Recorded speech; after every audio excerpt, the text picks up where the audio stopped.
Welcome. In this video I will show you how to pair a Bluetooth device with your Microsoft Surface 8th generation laptop.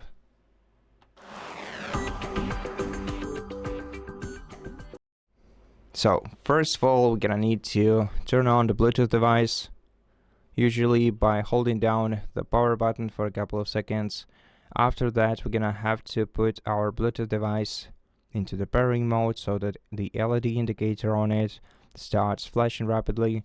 And after we do that, we're gonna have to open the control center on the laptop by clicking these three icons on the taskbar. Here we're gonna have to go to Bluetooth, tap the arrow icon next to it, make sure that the Bluetooth itself is enabled, and select your Bluetooth device to pair it. Okay, and as you can see, we have paired it successfully. Now if we go to more Bluetooth settings, we'll be able to unpair this device. To do that, we're gonna have to click the three dot icon in the top right corner of it and select remove device or disconnect if you want to simply disconnect it temporarily. And that's it. Thank you for watching this video. If it helped you, please consider subscribing to our channel, leave us a like in the comment below, and I'll see you in the next one.